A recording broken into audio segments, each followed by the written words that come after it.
मोदी जी वाह, क्लैपिंग है मोदी जी आपके लिए, क्लैपिंग है। दोस्तों आप लोग सोच रहे होंगे मैंने ये क्लैपिंग मोदी जी के लिए क्यों कर रहा हूं और क्या वजह है जो मैं मोदी जी को वाह मोदी जी कह रहा हूं। आप लोग सुन के हैरान रह जाएंगे और ऐसा हैरान होंगे कि जो हिंदुस्तान के लोगों को राशन नहीं दिया जा रहा, जो हिंदुस्तान के लोग भूखमरी से बहुत सारी जगहों पे लोग भूखे मर रहे हैं, वो काम सीमा हैदर के लिए किया जा रहा है।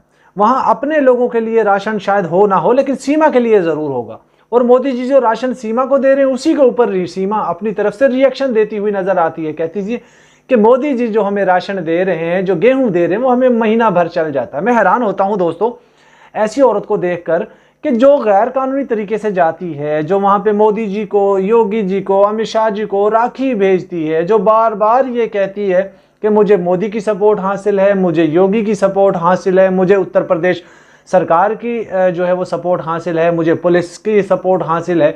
वहाँ के एमएलए सीमा के लिए लाइन में लगे रहते हैं, वहाँ के आम जो है वो लोग उसके सीमा के लिए लाइन में लगे रहते हैं, वहाँ के जो बड़े बड़े कर्मचारी हैं वो सीमा के लिए लाइन में लगे रहते हैं। इवन यहाँ तक दोस्तों आप लोगों ने देख लिया कि सीमा हिंदुस्तान में इतने पंजे अपने गड़ा चुकी है, इतनी मजबूत हो चुकी है, इतनी ताकतवर शक्तिशाली हो चुकी है कि उसका कोई कुछ नहीं बिगाड़ पा रहा। वो जिसको जी चाहे उसको गालियां दे दे, जिसको जी चाहे उसको बुरा भला बोल दे, जिसको जी चाहे उसको अपमानित कर दे। आप लोगों ने देखा होगा ना, हम बार बार आप लोगों को बताते हैं कि पूछ कटी किसको बोला, खरीदने की बात किसको की, और गली का वो बनाने की बात किसके लिए की, और किसी की गाड़ी पे हमला करवा दिया, किसी जाती तौर पे उनको हिट करवा दिया। ये सारी चीजें आपके सामने ही है दोस्तों। हर रोज सीमा का एक नया टोपी ड्रामा होता है जो हम देखकर हैरान रह जाते हैं, जो हम शॉक्ड हो जाते हैं कि यार ये महिला को इतना बड़ा सपोर्ट हासिल है। तो यकीनी बात है दोस्तों, इसकी जब भी कोई वीडियो आती है ना, यकीन मानिए एकदम से खून खौल जाता है और दिल करता है कि यार इस औरत को, इसको तो हम क्या कहें, हमारा दिल करता है उस पुलिस प्रशासन को, उस विभाग को, उस सरकार को कोसने को दिल करता है जिस सरकार की छत्र छाया में ये पल रही है, जिसकी छत्र छाया के अंदर ये बैठकर वहां के ही लोगों को गालियां निकालती है, जिस सरकार की छत्र छाया के नीचे बैठकर ये वहां के बड़े बड़े एमएलए हों या कोई भी शख्स हो उनको डरा देती है, धमका देती है, उनके ऊपर आरोप लगा देती है। मोमिन मलिक जी के ऊपर आरोप लगा दिए, बड़े वकील से भी नहीं डरती। उस वक्त हमारा दिल करता है हम उस सरकार को भी कोसें जिस सरकार की छत्र छाया में ये बैठकर ये कांड कर रही है। यकीनी दोस्तों आप लोगों भी हैरान हो जाते होंगे इस तरह की वीडियोस देखकर। और मैं 2 दिन से मैं थोड़ा मसरूफ़ था, इसलिए मैंने लाइव भी नहीं की थी और थोड़ा वीडियो भी सही तरीके से नहीं डाल पाया था अपने चैनल पे। लेकिन अभी मैं थोड़ा फ्री हो चुका हूँ, कुछ काम था, ज़रूरी काम था जो मैंने करना था, इसीलिए मैं ना दोपहर को लाइव की मैंने 2 दिन, और ना जो है वो शाम के टाइम जो 10 बजे हम लाइव करते हैं वो भी नहीं की, ना मैं प्रॉपर वीडियोस वगैरह आप लोगों को इन्फॉर्मेशन दे सका। लेकिन अब मैं आप लोगों को प्रॉपर इन्फॉर्मेशन दूंगा, चाहे वो बादल केस का हो, चाहे वो सीमा हैदर केस का हो, जो भी अपडेट आती रहती है मेरे पास वो मैं आप तक पहुंचाता रहूँगा। और मैंने कुछ लोगों के जो है मेरी बात भी हुई है रबुपुरा में, उनके साथ जो बात हुई वो भी मैं कल चलाऊँगा, आप देख लीजिएगा। और इनके ऊपर लानते धिक्कार है तो ऑफकोर्स हम लोग भेज ही रहे हैं। दोस्तों एक मैं बात आपको बता दूं कि सीमा का ना आधार कार्ड बना, ना यहाँ इसके पास वहाँ की नेशनैलिटी है, ना इसके पास वहाँ का कोई पैन कार्ड, वोटर आईडी, कुछ भी नहीं है। लेकिन उसके बावजूद सीमा कहती है हमें राशन मिलता है। मैं हैरान हो जाता हूँ यार, कैसे राशन मिल सकता है।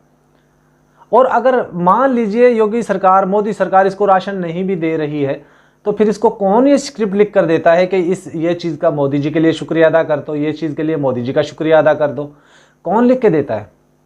दोस्तों ऑफकोर्स एक बात आप लोग जानते हैं कि हिंदुस्तान में बहुत सारे ऐसे नासूर मौजूद हैं जो सीमा की भड़वतगिरी कर रहे हैं, जो सीमा की चाटुगिरी कर रहे हैं, जो सीमा के लिए काम कर रहे हैं।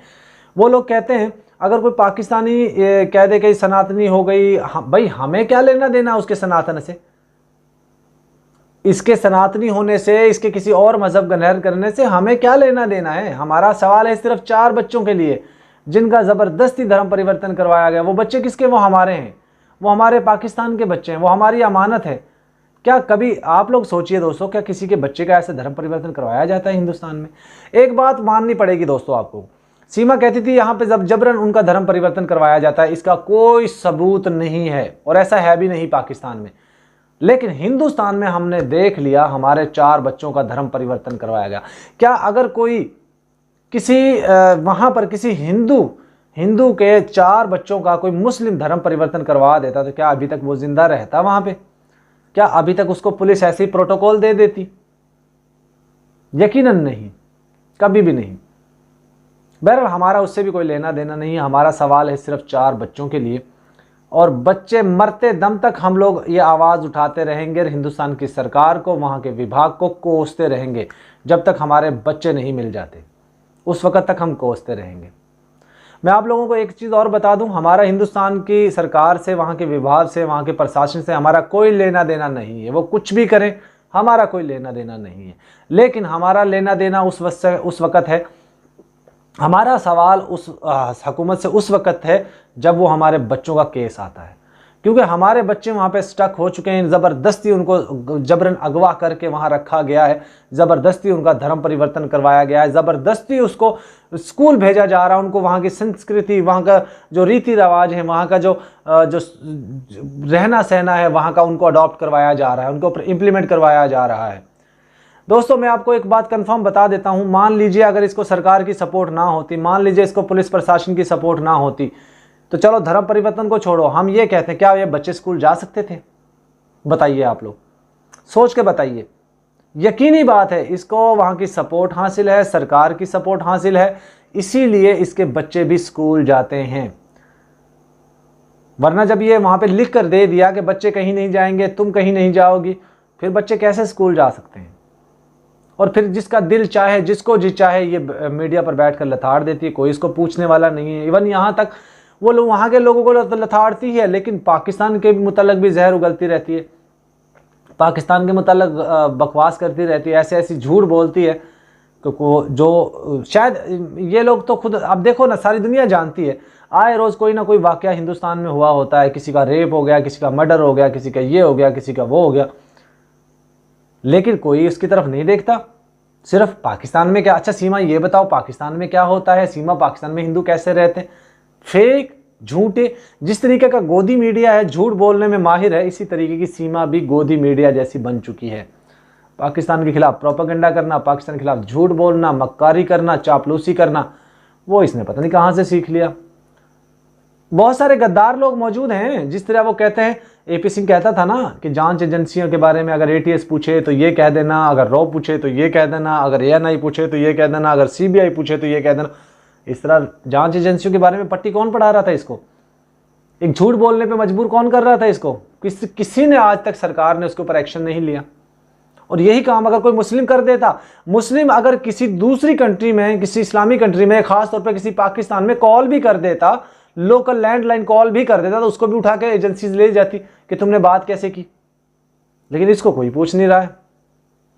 बहरहाल दोस्तों, इसके ऊपर लानते धिक्कार बेशुमार भेजते हैं और भेजते थे और भेजते रहेंगे। आप लोग भी भेजिए, हम लोग तो भेजते रहते हैं। वीडियो का एंड करते हैं दोस्तों। अल्लाह हाफिज़।